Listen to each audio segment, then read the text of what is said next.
You can't keep your children in Switzerland, you can't keep your children in Dubai, in America, in Banana Island, and you expect us to keep fighting for you when you don't even care about our future. You don't even care about us. And I'm from Borno State. One thing you need to know, go and check, and you see these things are there. I can assure you that majority, if not all, of the people following Peter Obi and Dati, they are doing it at their own accord. Look at me. I left my business. I run the biggest aircraft maintenance facility across the entire West and Central Africa. I have my own airline. Hello, my great and wonderful people. How una day today? Happy Sunday to you all. Today, you get this video when I say I want quickly leave and make una watch. Although this video is long a little bit, yes, I want to make all of una pay attention to this video. This video na video when I say it involve the campaign manager of Amebola Tinibu when he be the presidential candidate of All Progressive Congress, and also the one of Peter Obi when he be the presidential candidate of Labour Party. Two of them jam for studio. Yes, this one are hot seats. I beg, as we talked earlier, a lot there to learn from this very video. Now, I will leave you to enjoy the full video. I will come back for my own take. Well, to pitch their opposing viewpoints, I'm joined now in the studio by Segun Tomori, who's a member of the Strategic Communications Directorate of the APC Presidential Campaign Council, and Isaac Balami, who's Deputy National Campaign Manager of the Labour Party. Thank you very much indeed to both of you for coming in. Thank you for having me. Let me start with you, Segun. Is the youth surge going to be a big factor in 2023? Absolutely. It will be a big factor, and we are working to get majority on our side.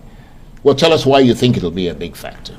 Because out of the recently registered new voters, fresh voters, we have at least 71% between the ages of 18 to 35 among the fresh voters, and there seems to be an enthusiasm of young voters this time. In other elections we have, most young people are always passive about voting, but this time we're poised to see a change in that. There's enthusiasm, there's awareness, and they want to really participate. So the youth board will play a decisive role in this election, and my candidate and my party are poised to convince the majority to back my candidate, Asiwaju Bola Tinubu, as the best man for the job and the best youth candidate in this forthcoming elections. Even though he's, eons ahead of them in terms of age. Well, if you look at the median of presidents and prime ministers across even developed countries, you see that is an average of 70 and above. The US president, for instance, is the oldest first-term president at 78. We've seen Donald Trump was in his 70s when he became president and all that. We've seen even President Ramaphosa of South Africa is in his 70s. So age is not a problem. Age becomes a problem when the person you're presenting doesn't have the experience, doesn't have the administrative acumen, to lead. But our candidate has not only the administrative acumen, he has the experience, he has the exposure, he has the competence. And I'll use the words he said when he was running for president early in the year, when he paid the incumbent president, Muhammadu Buhari, a visit to intimate him on his ambition. He said three things that were striking to me as a young person and to many young people in my party. He said, I have the capacity, I have the competence, and I have the vision to rule. I think that, for me, it's the confidence, aside from its trajectory of leadership, of progressive governance in Lagos, conceptualizing the master plan for Lagos development, 25-year master plan, that has now been rolled over with a fresh 30-year master plan by Governor Babajide Sanwo-Olu. So he has laid that trajectory as somebody that bequeathed progressive governance in Lagos, and he's somebody that's raised leaders. When he was governor, most of the people around him are young people. Even today, if you look, the close circle of Asiwaju Tinubu, his close aides, personal assistants, special assistants are young people. And I will tell you what is striking, with my own personal experience with him. Early in the year, before he became presidential candidate, when he was running the primaries, I met him at a strategy session in Lagos. We had a close meeting, you know, not many people, maybe less than 20. And when I started speaking, I spoke extempore. At the point, somebody tried to cut me short to say, oh, he has another appointment. Do you know what Ashwaju told him? Ashwaju told the person, is it your time? I will borrow him my time. Let him continue. Okay, well, I have to interrupt you this time, because this is, I mean, I understand the point you're laying out, but we're going to come back to you in a minute. But let me come to you, Mr. Balami, because we started off on the point of whether or not the youth are going to be a deciding factor in this election, or will that depend on turnout? And if it does, I mean, that could fail or falter, couldn't it? You see, 100%, I can assure you that yes, the youth will be a deciding factor. In the new registered voters alone, youth is over 70%, like he did mention. Women, over 50%, about 50.8%. You see, Uncle Charles, there's never been a time in the history of Nigeria where people, on their own accord, nobody is bribing them or inducing them with money. They came out on their own in their millions to talk about our candidate, Peter Obi. How do you know they came out in their millions? They came out in their millions because we saw all the 1 million man march across the country. Yeah, but it's organic. That wasn't necessarily 1 million people. It doesn't matter, but you see, they came out for 1 million. Large numbers. In large numbers. Right, and okay. They came out, nobody paid them. This has never, ever happened in the history of the country. And let me tell you why. It's because I just left APC. Everybody is tired. Anybody, any well-meaning Nigeria who has conscience, who is truthful to him or herself, knows that APC and PDP is game over for them. Because you see, you cannot keep lying to people over and over. You cannot, you see, you saw the mass population, the youth that came out. These are the youth that the old parties have used in the past, you know, and they're saying, go and use your children. You can't keep your children in Switzerland, you can't keep your children in Dubai, in America, you know, in Banana Island, and you expect us to keep fighting for you when you don't even care about our future. You don't even care about us. And I'm from Borno State. One thing you need to know, go and check, and you see these things are there. I can assure you that majority, if not all, of the people following Peter Obi and Dati, they are doing it at their own accord. Look at me. I left my business. I run the biggest aircraft maintenance facility across the entire West and Central Africa. I have my own airline. Right. But I left all that comfort. How many youth today, whether old or young, in all those parties, can boast? Most of them are there to benefit. And you see, we're okay with it. We in Labour Party, we're okay because you see, all the kind of money and the resources that is being shared is mostly stolen fund. Because nobody will actually work hard earn money and be given thousands of dollars to delegate. It doesn't happen anywhere in the world. But you see, when that money is not yours, you will spend it as if you don't care. You know, and this is money that belongs to the Nigerian people. This is money that belongs to you and I. That is why we have no good road. We have no good hospitals. We know that after every 10 years, Cameroon will release the dam and there will be flood. What did you do about it? Years over years, decade over decade, there's no plan at all. This is the only country where people, you know, you keep students at home for about 8 months and you don't care. So for us, the issue of Labour Party is survival of Nigeria. We're not doing this thing. I've not been to my state, my village, freely to Borno State, Borno South, in the last 10 years. It's not a joke. We're not talking about money. That is why for anybody who has conscience, who is sensible, this is not time to talk about what you benefit. Right, okay. We're in Labour Party. We know that the party, by the way, the party has been on since 2002. It's an old party. It belongs to civil servants, yes, mostly workers. You know, it's not that popular. But let me tell you this, everybody is tired. Everybody is, and that is why we're here today. Let me give Segun Tomori of the APC a chance to respond. I wonder if you can connect to some of the things he's saying about the problems Absolutely. in this country as a young person. I mean, irrespective of which party you belong to, and whether or not you agree with him that that is what has awakened the sleeping giant that is the youth of Nigeria. Thank you, Mr. Charles. I would respond to him and I would add my thoughts. He said, he made mention of the old order. So that is insinuating his candidate belongs to the new order. And I'll puncture that. That is false. His candidate belongs to the old order. His candidate was part of PDP, was actually chairman, Security Exchange Commission, appointed by President Jonathan of the PDP. He was a member of PDP, he was a member of APGA before he crossed over. So, I would liken his candidate to a Moses, raised by Pharaoh, positioning himself as a Moses, raised by Pharaoh. So is that same deceit that he's using. This candidate is using that deceit, he's using sophistry, he's using, pandering towards demagoguery to sway and hoodwink Nigerians, to see him as a part of the new order. He's never a new order. He's part of that old order. But when you now compare this candidate, his candidate, and any other candidate in this election, I want to talk about my candidate, why I feel that my candidate is the best choice for Nigerian youth. For instance, we have a youth bulge, like you say. We have a high unemployment rate, and even though this administration has done a lot, in terms of employment and empowerment,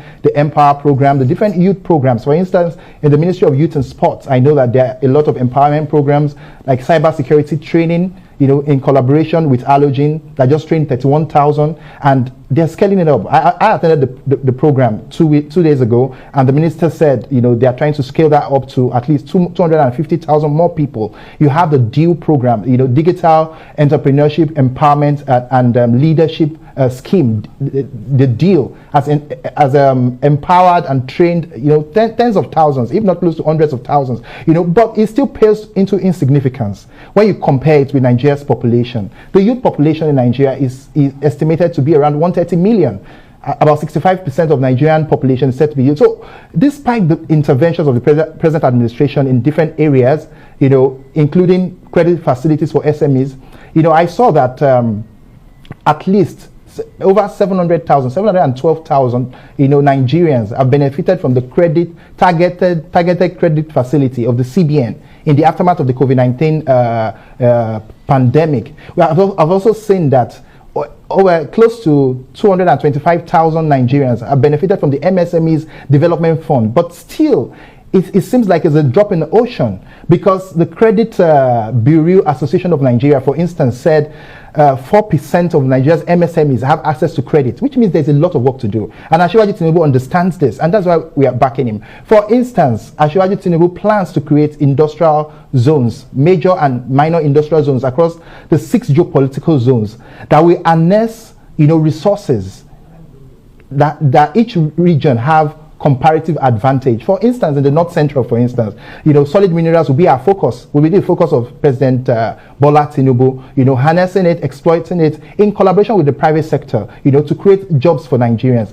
I'll also cite an instance. What I'm saying is not sophistry, because we have a background, we have a record to look back on. I'll talk about the Lekki Free Trade Zone, which was conceptualized under Asiwaju Tinubu. Today, Lekki Free Trade Zone, some days ago, launched, they commissioned the Lekki Deep Sea Port, a $1.5 billion deep sea port, which would generate 200,000 jobs for Nigerian youth.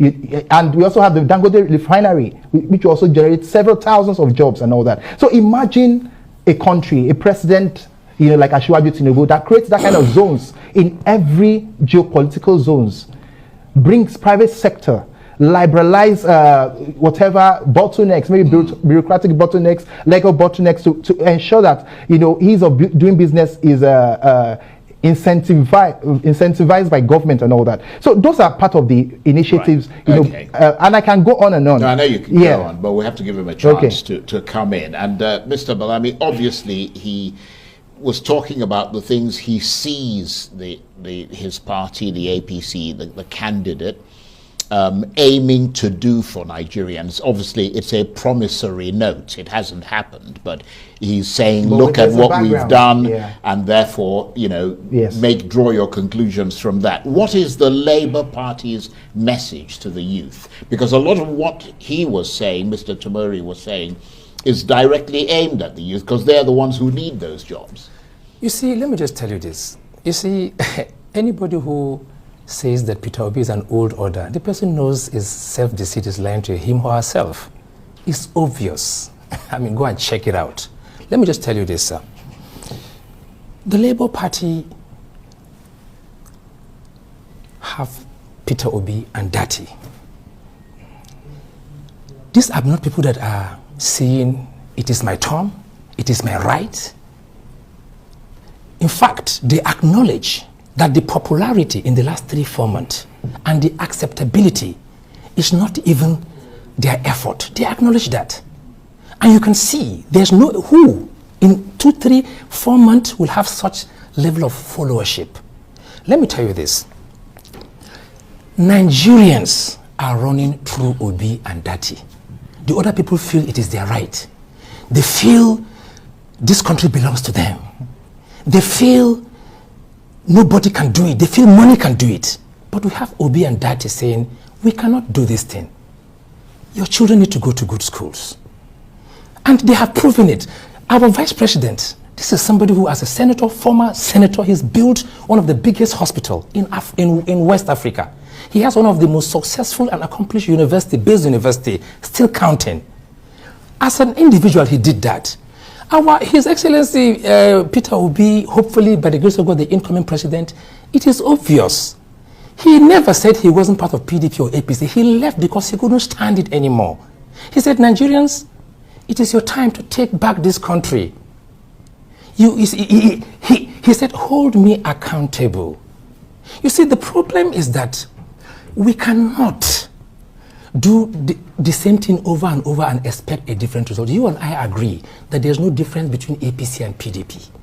But in fairness to Mr. Tomori, he was pointing to very concrete things to say, this is what we have done, and based on this, this is what we are going to do. That's why I asked you what your message is to the youth.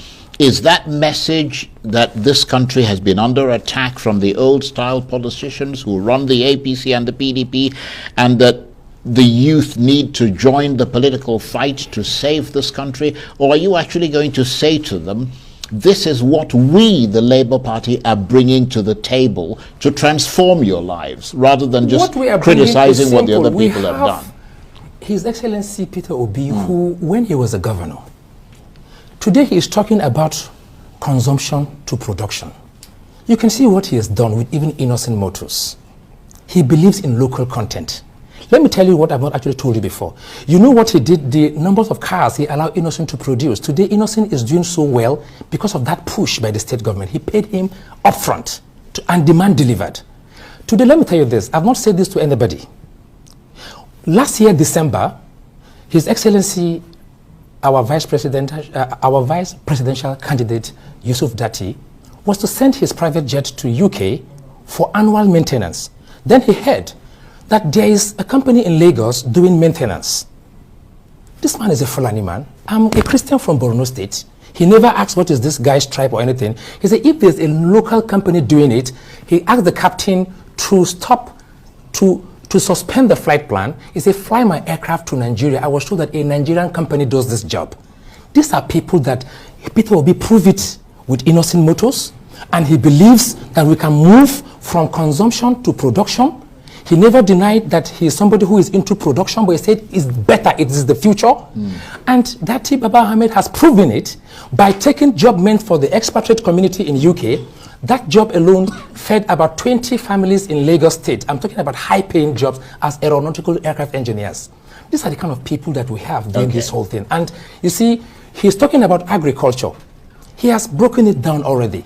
You know, the issue of education. You're talking about the same APC that the Almajiri schools that were built, they came and they closed it down. You see, you know what Peter Obi did? He moved from about average to number 1 in JAM and WAEC. These are verifiable evidence. He did it. So it's not about, when he's saying he's coming to ensure that we are top in education, in production, we have seen what he's done. And amongst all of them, right, we've seen people that are selling things to themselves because they had the red pen. We've seen people that almost all the land, in the state that they govern is virtually in their names or in the names of their cronies. They've empowered people that are close to them, and there's no equity and justice. We've seen His Excellency Peter Obi. He has been so fair and just. Okay, let me bring in Mr. Tomori. You talked a little bit about what your manifesto is taking into account and how it plans to cater for the youth. Do you think you have more youth support than the other front-runner candidates? Your party, your candidate? I would like to say it this way. We are in the race to win the elections. So it's still early days, you can't say. And if you ask me, a very creditable rating agency, Fitch, did a rating, I think about 2 weeks ago, that projected Asiwaju Tinibu as a likely winner. So they must have done their projection based on, verifiable data and but everything. to be fair, other people have also done that gave the thing to the other part. Yes, but what I'm saying is, at this point, I can tell you, I know we have substantial support, of course, overwhelming support of Nigerians, but our aim is to go to the finish line, go strong into the finish line. And how do we do that? We do that by convincing majority of youth that we are the youth candidate. We have the youth candidate. So you don't agree with him? No, I'm going to let me just say this. You don't agree with him that the APC is the problem that young people need to rescue Nigeria from, because that's the central point that he's making, given the track record over the last 8 years. Mr. Charles, when he says young people need to rescue Nigeria from, I wonder what they are rescuing them from, and to. For instance, this candidate, postures as... he made the point I'm going there. You said you're wondering what... He said very clearly that the country needs to be rescued from corruption, from people who think the country belongs to them, I'm going to address all that. I'm going to address all that. He is posturing his candidate, as the one that the youth should fall back on and all that. The same candidate that says, he has one wristwatch, and all that, he has just one wristwatch as governor and this, that, the same candidate that wants to glamorize poverty instead of fighting poverty. We are telling Nigerians how is he glamorizing we are telling Nigerians how is he glamorizing poverty? We are telling Nigerians that we want to fight poverty. We are not trying to glamorize poverty. We're not trying to say, I had one shoe or I didn't have any shoe. In this country, we had a former leader that pandered to the sentiments of Nigerians, that said he didn't have shoes and all that. Nigerians are not going to buy that. He ended up to be one of the clueless administration, that we had to remove in 2015. So what we are telling Nigerians is we have the plan. We have a renewed, our manifesto, the renewed hope, has plans for youth that are verifiable, that are measurable. This is not sophistry like the other party. It is not deceit like they want to do or to give Nigerians. And for instance, one of what we are putting on the table, Asiwaju Tinibu has promised that at least 3 cabinet positions will be reserved for youth 40 and below, another 6 for 50 and below. Then he also said there will be a presidential directive that at least 20% of political appointments into MDAs will go to youth below 40. Those are tangible, those are verifiable tangibles that you can, take us to account when he becomes president. Aside that, we look at other areas like Nollywood. For instance, Nollywood is the second largest producer of movies in the world, employing at least 1 million Nigerians, even though it's informal, without government incentives or investments and all that. Actually, is going to change that. There's a plan to have a replica of the Dubai Media City in Nigeria that would develop the whole value chain of Nollywood. Bring private investor in collaboration with private investors and all that to ensure that we can even raise that 1 million people that are employed in Nollywood to at least 5 million. Those are tangibles that are in the manifesto that you can judge us with to say we said this, we'll do this in Nollywood and all that. And aside that, well, we're waiting for their manifesto. Yes. So when that comes out, we can make the comparison. So aside that, there's also the plan, to incentivize industries or manufacturing industries that employ young people. there will be a presidential policy that will say if you employ a certain percentage of young people, you put them through job mentoring programs and all that, you get tax rebates, incentives, tax holidays, and all that. So those are part of the plan. That's a very progressive idea. Thank you very much. Because that happens a lot in the West. Thank you very much. And I'm not done. But we have to move on. We've just got about 5 minutes left. Okay. I'm not trying to interrupt you, but I think I need to bring you in because we've talked about what we can do or what we can't do. But your critics, those who criticize the young supporters of the Labour Party, say that their support has taken on a new intensity such that it is potentially fracturing the country. Anyone who doesn't support your cause, particularly those who are not necessarily affiliated with any party but disagree with you, is immediately characterized as an enemy of progress and is roundly chastised, often using very extreme language. What's your reaction to that? Okay, thank you. Just to answer that briefly, let me tell him that our candidate is not glorifying poverty. This is somebody who took 1 million and gave to graduates. Who has done that in this country? This is somebody who moved his state to #1 in education. I mean, these are verifiable facts. When you talk about youth, today, out of the 6 in the last list released by the party, Labour Party, out of the top 6 management team, Balami, Isaac David, I am on the top management team. How many youth below 40 like myself has any of those parties put at that level? That is one. If you look at the structure where I am in Labour Party, with where he is low below, because Labour Party understands that. Labour Party understands that very, very well. And let me tell you this, over 40% of our campaign, our presidential campaign council are all women. We're not joking. Come and see the level of youth participation. You see what yesterday His Excellency was on Zoom for about 3 hours. By the time he was done, the meeting was over. He said, please, I'm giving 30 more minutes. Let me hear more from the women. So what you've just said now, you see, Uncle Charles. You can just call me Charles. Yeah, Charles. Let me just tell you this. Our principal have been very, very clear on non-violence campaign. Every day, even yesterday, he talked about it. Even yesterday, to the support groups, about 900 people participated in that meeting. Let me tell you this. Nigeria, the Labour Party youth or the obedient youth are even patient.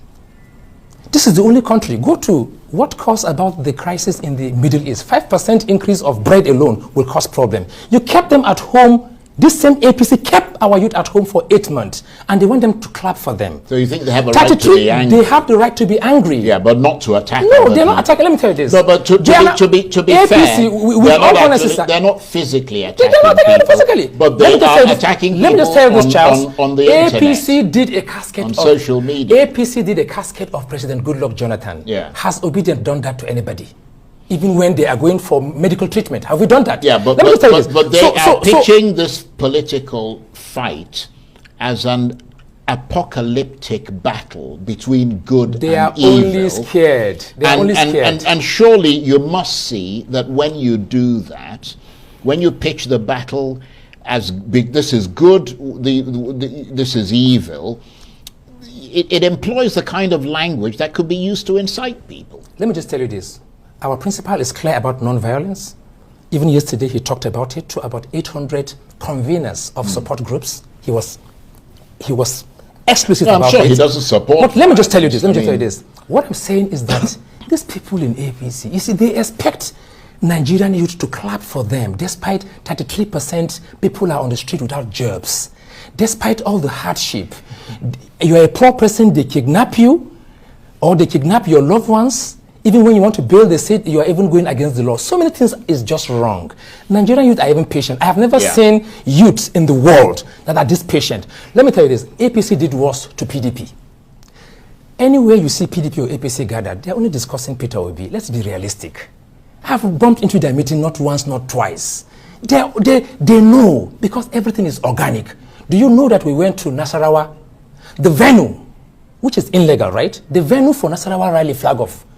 The venue was denied. They kept frustrating us 24 hours. That is wrong. 24 hours to the flag off was when we got approval. We had to go to the emir of Lafayette to get approval to use the football field. Where our principal will land with the helicopter, they frustrated us and delayed us. All this drama is going on. We're not even talking. Did our youth fight the government of Nasarawa? We did not. So much is going on. Are you with me? Okay, there are states where APC, he's talking here, even to have billboard, they're blocking us. Yeah, that because is... they're scared, they're intimidated already. I haven't... But guess what our supporters told us, Charles? Right. They said, sir, even if they block us in APC and PDP states, Peter Obi and Dati are in our heart. They said that. Yeah, well, they I have that. to say that I cannot verify everything you've said, but I have heard reports that support the point that you make. Let me come to you, Segun, because you have to admit that even though the reaction of some of the Labour Party people may sometimes be strong, but there is some justification in a person reacting when they feel that their country has been wrecked with, and it's not me saying it, I'm just saying that that's the impression they give, that their country's been wrecked with a mismanaged economy, rising unemployment, rising debt, and the lack of social justice, deepening insecurity, and they hold the APC responsible for mortgaging their future and essentially wasting their heritage. I mean, you can see. Yeah, you know, course. you've used very strong well, words, it's a fact. You have rising debt. Categorize. Can I explain? Because I won't want you to cut me. Go ahead. Cut me in. Yeah, please go ahead. So he spoke about unemployment and the whole. Everybody is aware. Most Nigerians are aware that the global economic headwinds is not only restricted to Nigeria. I am aware, and they can check. Like they say, they should go and verify. The unemployment rate in South Africa jumped by 4.3% to 33.56% this year. It is verifiable. Yeah, but that's no consolation to the Nigerian. It's not consolation. I'm telling you that Nigeria is not isolated in the global village, and I made that statement to you. I explained that extempo when I came the last time. So things are happening. We have surging prices across even developed countries, and all that. So, but what we are saying is this administration has done its bit. We are bringing somebody that is pragmatic, that is a visionary, somebody that can think out of the box, to scale whatever improvements we might have achieved under this administration. So when you say this country, wrecked, mismanaged, and all that, I am saying that is their I'm also argument. going to remind you and remind Nigerians that in 2015, when the APC took over power, at least 27 states could not pay salaries. I think that's a fact. And there had to be bailouts, several bailouts for states to pay salaries and all that. That doesn't show a buoyant economy or a prosperous country. Yeah, but he's not talking about he's not part of the PDP. I'm referring to you. Yeah. You're saying APC wrecked this. You said something like wreck, mismanagement, and all that. We took over a country, that 27 out of 36 states could not pay salaries. That is a dead straight in any economy. Let's be calm. Yeah, it's a dead straight. We're having a discussion. We have. Not a fight. It's not a fight. So good. If we, sorted that out, bailouts and all that, we also have the most ambitious infrastructural development program under this administration. Infrastructure that 16 years of the former party could not build. We've had rails, Lagos Ibadan Expressway. We have Warri Itakpe Railway and several other infrastructure projects. But the key thing with infrastructure, among other things, the key thing with infrastructure is what's difference. If you borrow money to build something, the hope is that the money you borrowed, you would be able to pay it back because what you built is contributing to development of the economy. What I'm trying to understand is the things that you mentioned. Yes, please. How have they verifiably changed and progressed the Nigerian economy? Anywhere in the world, Mr. Charles. I'm not talking about anywhere in the world. I'm talking about in Nigeria. I have to tell you, within Nigeria is not isolated. Infrastructural renewal anywhere in the world is part of plans to boost and jumpstart economies. So you can't tell me that spending on infrastructure, doesn't have a nexus with economic improvement. That is false. No. That's what you're insinuating. No. I said to you. So we are not borrowing for recurrent expenditure. For instance, what I'm saying to we are not borrowing for recurrent expenditure. What difference has it made? And the difference it makes is that infrastructure triggers economic development. It triggers productivity. When you have good roads, You know, for instance, road from market to city, you know, urban area to rural area and all that. You know. But I mean, if you look at the percentage of roads you've done, they're minimal when you compare the amount of work that needs to be done to actually have a transformative effect. Can you change an infrastructural deficit of 45 years? Can you change it in 7 years? I ask you. No. I'm not the one to answer that question because I'm not in government. I'm putting it to you. I'm putting it to you because that's in government. No. I'm putting it to you. If you have an infrastructural deficit of 45 years and you expect it to be corrected in 7 years, you know. The argument is not between you and me. It's between you you're and the other political parties. Because I was speaking. I'm asking so you, I have to respond to you. I understand that. Because you didn't allow me to respond to him. I am asking you get, and I have to speak. Questions. You're not allowing me to speak. No. You've spoken. No. You've taken quite a bit of time to speak. Yes. What happens is that when you make certain statements, yes, it is my job to clarify that statement for our audience. Yes. Which is why I sometimes interrupt you and I interrupt you. Yes, but most times you don't let me get to the finish line. That's not. You're not being straightforward. You don't let me get to the finish line. I'm a very fair person, and we've almost run out of time. So let me have you. Like now, you didn't let me finish my thoughts. Yeah, but the problem is that we have 1 minute. Yeah, but you didn't allow me. And you're going to give him so much time. You didn't allow me to finish. You've spoken more than me. You see, the problem is this. Okay. You have to circumscribe what you say. Okay? No, let me give you 30 seconds and I'll give him 30 seconds. Finish what you have to say. 30 seconds. We're literally out of time. I want to speak to Nigerians directly and the youth like me. Yeah, go ahead. Asiwaju Tinibu is the authentic youth candidate. We cannot allow ourselves to be hoodwinked by sophistry, by people that do not have an antecedent, you know, of progressive governance, that do not have an antecedent of exemplary leadership, where they've been given the opportunity to serve. We have seen Lagos. Lagos is the benchmark. We've seen Lagos. We've seen development. You know, the former Lekki area was formerly Morocco, was a squalor in Lagos before. I was born and bred in Lagos. We've seen the development there, multi-billion-dollar development, private sector government and all that. And it is still improving. So we are bringing an Asiwaju Tinibu that understands, for instance, true federalism. He understands that we need to devolve power to states and the LGs for better performance, for seamless coordination and synergy of performance between the federal and the federating units. And that's also part of our plan. And we also have different programs for the youth, which I've outlined, which time will not permit me to outline. Okay. So I call on every youth and every Nigerian to support the winning team, support the man that knows the way and knows the road, Asiwaju Bola Tinubu. Okay. Thank you. And we will have you come back again so you have more time to speak. And let me give you the final word, Mr. Balami. My fellow Nigerians, brothers and sisters, youth and women, elders, we just want to thank you from the Labour Party and on behalf of Obi and Dati for the love, for the support, for using your resources, for telling the big parties that their money cannot buy you anymore. We want to assure you that in the next couple of weeks, we'll be visiting you in your ward, in your polling unit, and we'll be training you on how to defend the vote on that. All right, my great and wonderful people, I believe say una don't see the two of them, the representative of Bola Tinubu and also the one of Peter Obi. I believe say una enjoyed the video and also the interaction from both of them. We not really get anything to talk concerning this matter. Yes, they already talk and say, they not the tell blind man say ready for. By the feelings, he will know whether na rain or na sunshine. All right, I will leave you now to share your own opinion with us for the comment section as we draw the line here. And before we say a final goodbye, want quickly use this medium to appreciate each and every one of you for your time when you basically stay with us up to this moment. God Almighty will bless you. And also the way we basically the help or the share this broadcast, your likes, your comments, all of them, we appreciate them.